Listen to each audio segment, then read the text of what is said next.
How long have you lived in other people's eyes and forgotten who you really are? Have you ever asked yourself how much of your life is truly your own choice, and how much is just a result of trying to fit into the mold that others expect of you? We grow up surrounded by glances, expectations, praise, and criticism. Gradually, we learn to live not to be true to ourselves, but to be accepted. Since when did listening to yourself become a luxury? Since when did you need someone else to confirm that you're good enough, talented enough, kind enough, to truly deserve to exist? This is a quiet but haunting loop where self-worth is measured by others' satisfaction, and the self is worn down day by day by roles that were never ours to begin with. This isn't just a personal psychological issue, it's a profound misunderstanding that society has instilled in us, that to live well is to please others. But that has never been true, because the more you live for validation, the further you drift from your authentic self. And at that point, you're no longer you, only the version others want to see. The moment you begin to realize this is the moment you begin to awaken. When you stop clinging, everything finds its right place. There is a paradox in life that few are calm enough to recognize. The more you try to control everything, the more powerless you feel, the more you chase validation, the emptier you become. But when you let go, when you stop resisting or forcing, things begin to fall into place naturally. Philosopher Michel de Montaigne lived in a time of great instability, where reputation, status, and personal image were what everyone fought to preserve. But instead of joining the race, he chose to step back, observe, and explore within himself. And he discovered something: life doesn't need to be controlled down to every detail, it simply needs to be lived truthfully. This doesn't mean giving up on effort or becoming irresponsible. On the contrary, letting go is a conscious act. It's the choice of someone wise enough to distinguish between what can be changed and what must be allowed to unfold. Like when you stop holding on to someone who's already chosen to leave, or stop punishing yourself for a past mistake.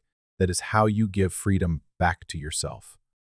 When you're no longer draining your energy by clinging, you begin to return to the core. What do I truly want? Who am I when I'm no longer dictated by glances and judgment?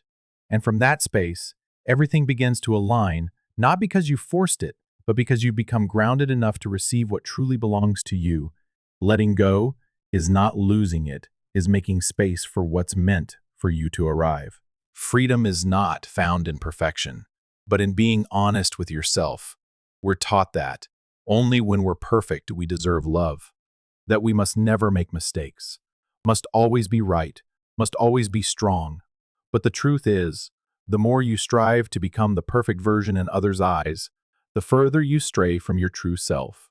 Michel de Montaigne didn't believe in perfection. He once said, "Perfection is an illusion, and those who chase it are only torturing themselves." He saw humans as they truly are, complex, contradictory, at times vulnerable, filled with unnamed shadows, and that, he believed, is what makes us real.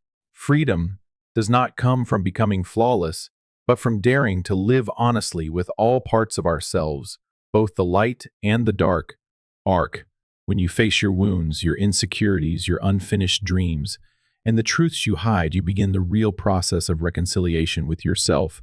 And from there, you stop judging yourself, which is the first step to stop being controlled by the judgment of others.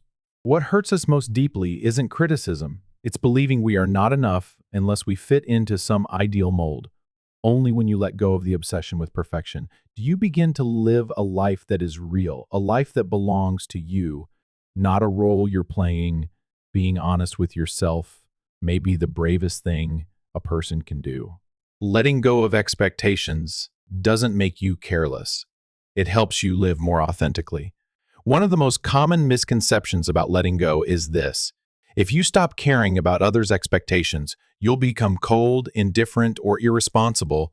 But this is a subtle psychological trap created by a society that has long confused kindness with the ability to please. The truth is, authenticity is not turning your back on the world. It is choosing what is truly worth your attention. Letting go of expectations doesn't mean you stop caring. It means you stop letting yourself be dragged by standards that don't reflect your true values. You cannot please everyone, not because you're not good enough, but because each person sees through a different lens. And if you constantly try to fit into every one of those lenses, you'll vanish in your own life. Montaigne once observed that people often burn out not because of what they do, but because of why they do it. To be accepted, when you let go of expectations, you begin to live by personal choice, not societal reflex.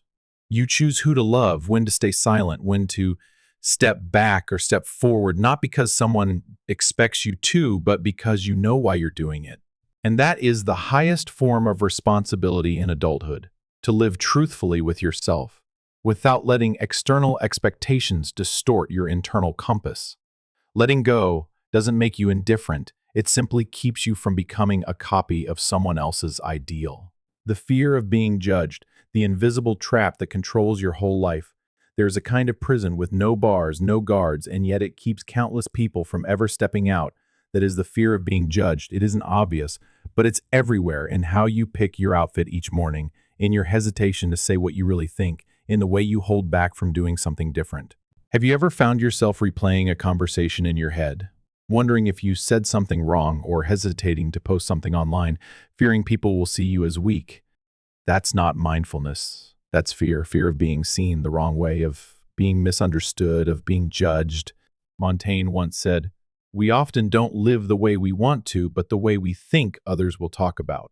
And in that very notion, freedom evaporates. We begin to shape ourselves into the safest, least controversial version, but also the most unfamiliar to our own soul. Modern society isn't short of intelligent people, but it lacks those who dare to live truthfully. Not because they don't know what they want, but because they're too afraid of being excluded from the crowd judgment. Even just a look can make us change our minds, fall silent when we need to speak, or force ourselves to do what we don't truly believe in. But here's the truth. You cannot control what others think, and there's no reason to live as if you're always on the run from judgment. When you stop fearing it, you begin to reclaim your life not by shouting, "I don't care," but by quietly choosing what's right for you, even if someone thinks otherwise. And that's when you step out of the invisible trap that's held you for far too long. Trying to appear valuable often makes you less attractive than you think. We often assume if we present ourselves well, say the right things, show how smart we are, or become the ideal version of ourselves, then people will like, respect, and validate us. But Montaigne pointed out the opposite. The more you try to prove your worth, the more you lose the very thing that makes you attractive: authenticity. There is a deep paradox in human psychology. The more you crave recognition, the more you reveal your inner insecurity. People are not drawn to effortful perfection, but to the effortless confidence in your way of being. Those who are truly magnetic don't become special by trying, they just are, without effort. Have you ever met someone who speaks little, but every word carries weight?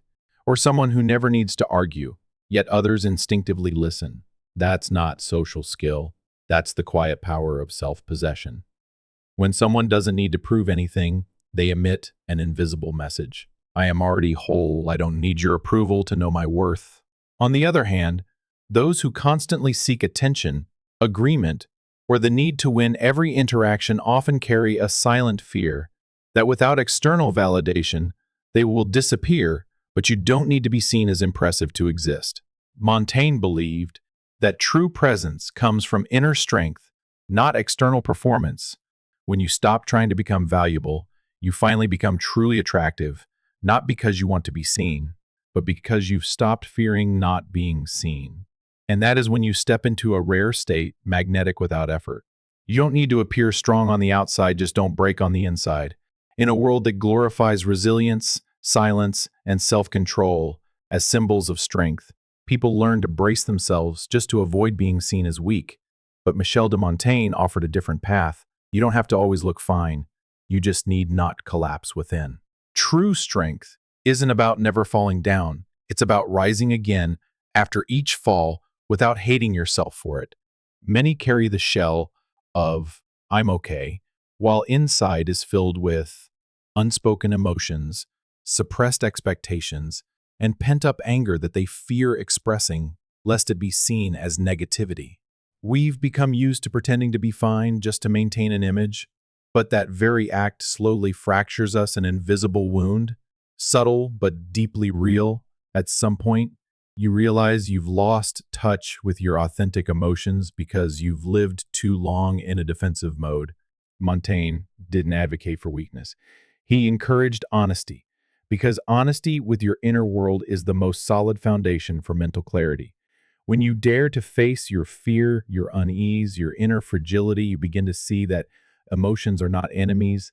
They are signals to help you understand yourself, to heal, and to connect genuinely with others. You don't need to brace yourself to prove you're strong.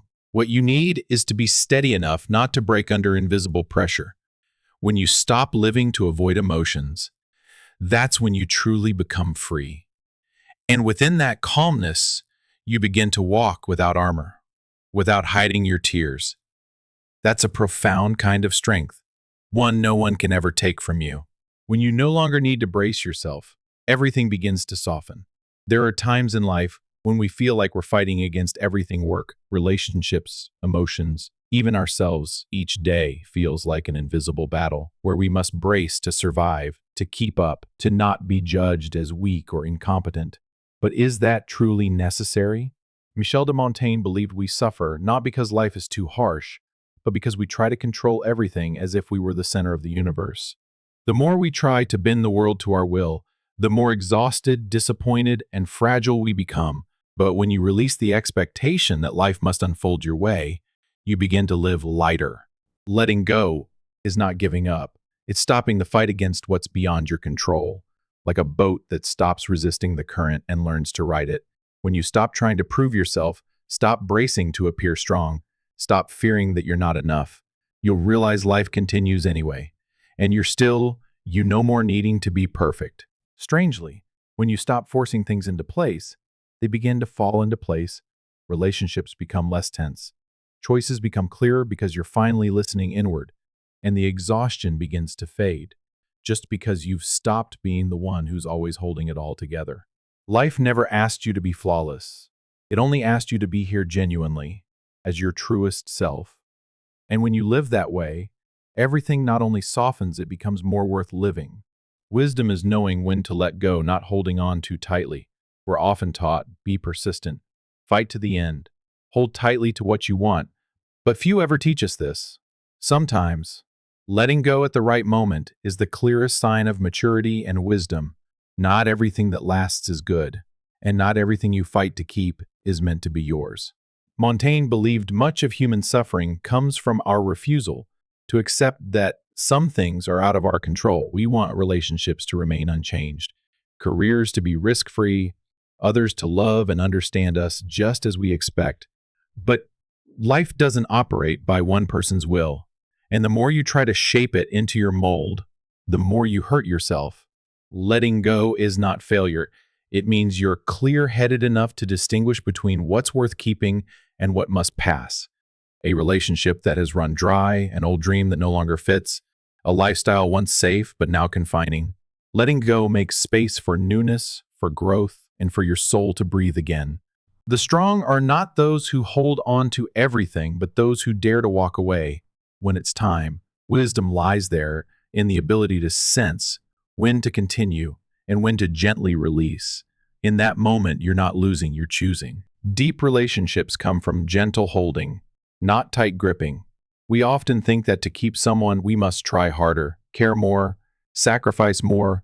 But the truth is, deep relationships don't come from controlling or clinging. They come from the safety of being able to be ourselves and allowing others to be themselves too. Michel de Montaigne believed that genuine love doesn't come from binding, it comes from respecting each other's space. When you stop holding someone with anxiety, fear, or expectation, you give them a great gift, freedom, and strangely, that very freedom is what makes them want to stay. We often lose intimacy because we desperately try to maintain it. The more you fear losing, the more you control. The more you control, the more you lose what was natural. Some connections only deepen when both people know how to hold gently, release when needed, stay silent when appropriate, and realize love isn't something you force, it's something you offer. Love, friendship, or any bond needs breathing room. When you stop forcing someone to understand you, Stop demanding the response you want. You create a space of truth where connection is formed out of willingness, not obligation. And in that space, love takes root strong and lasting, without needing to bind. You don't need to be understood. You just need to understand yourself. One of the deepest human lonelinesses is the feeling of not being understood. We long to be seen fully, to be heard without distortion or judgment, but in the pursuit of external validation, many forget the more important truth, the understanding that comes from within. Michel de Montaigne once wrote, "No one knows you better than you know yourself."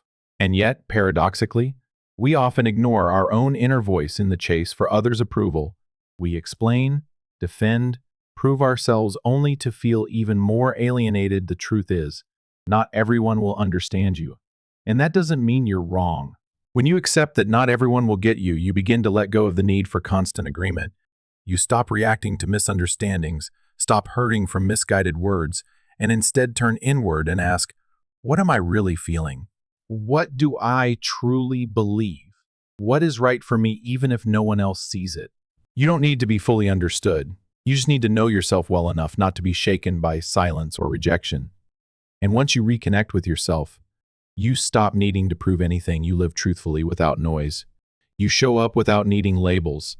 And from that place, you walk through the world with a peace that can't be taken away. The less you expect, the less you hurt. The deepest pain doesn't come from what others do. It comes from what you expected them to do, but they didn't. We enter relationships, jobs, and even life itself with a silent list of expectations that lovers will always understand, that friends will never change, that effort will always be rewarded, that good people will be treated fairly, but real life doesn't operate on shoulds. Michel de Montaigne once described disappointment as a natural result of unchecked expectations.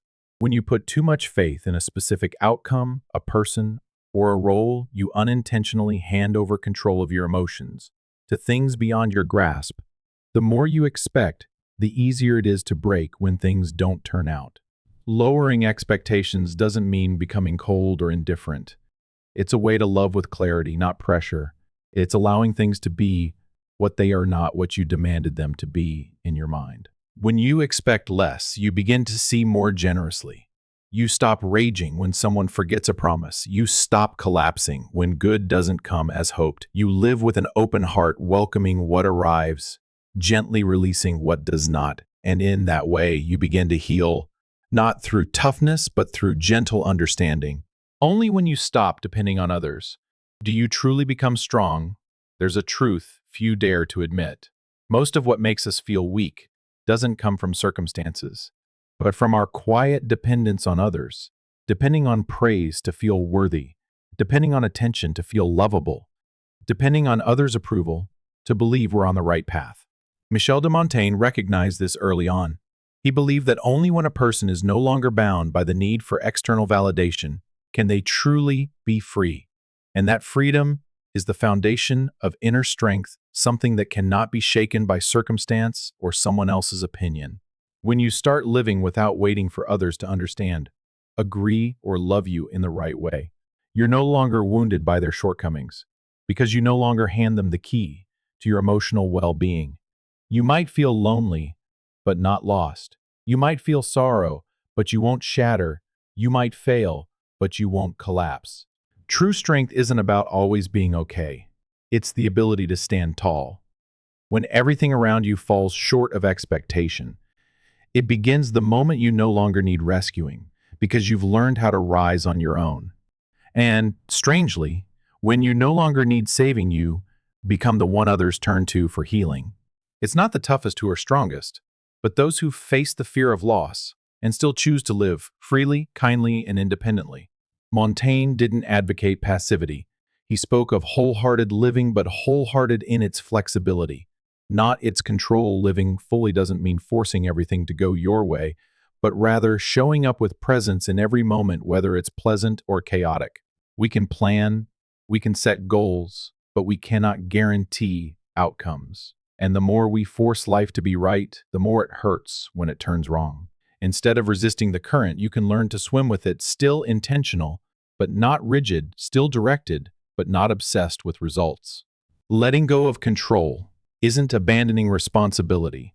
It's the courage to accept what's beyond your reach. And your real task is to choose your response with awareness, not with fear.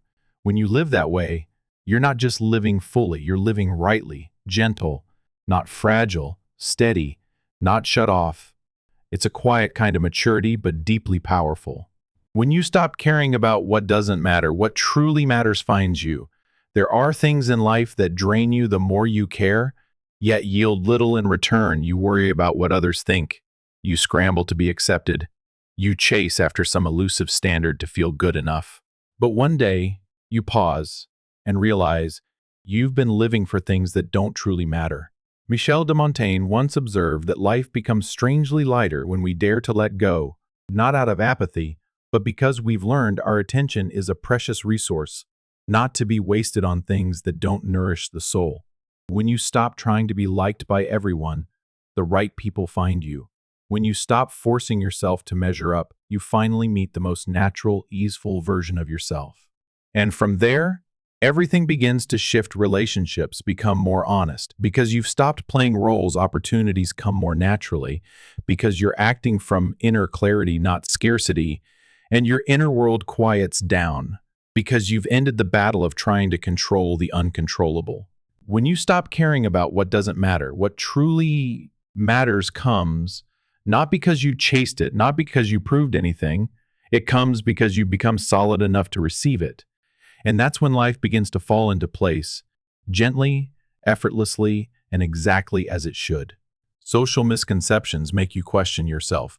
We grow up in a society where control is mistaken for responsibility, silence is seen as coldness, and not needing approval is labeled arrogance. These ideas aren't taught directly, but they seep into how we're judged every day, and slowly, you begin to doubt yourself simply because you don't fit in. Have you ever felt guilty for wanting to be alone, for not reacting as others expect, for letting go of a relationship that had run dry because you no longer wanted to contort yourself to fit? Society slaps labels like selfish, distant, or unloving onto the act of letting go. But in truth, you're simply learning to protect yourself gently and wisely. Montaigne reminds us, someone understanding you doesn't make them right, and the crowd's judgment isn't always the true measure of your worth. When you break free from these distortions, you return to your authentic self, a self that doesn't need permission to live honestly. When you understand yourself, you begin to understand the world. Only when you're brave enough to look within can you truly see the outside world with new eyes. Knowing yourself doesn't just help you live more truthfully, it opens the door to deep empathy for others, free of snap judgments, false expectations, and unconscious misunderstandings. Michel de Montaigne believed people suffer not because the world is too cruel, but because they don't understand themselves and thus don't understand each other. When you recognize your own fears, wounds, and silent fractures, you more easily recognize them in others. You no longer get angry at silence, no longer feel betrayed by others' missteps because you know everyone is struggling with something you can't see. And that kind of understanding creates a rare kind of connection, quiet but deep, compassionate but not dependent. When you understand yourself, you no longer have to strive for love. You become the peace others come home to. And there you don't need to go searching for yourself because you've always been here, whole, enough, and quietly waiting.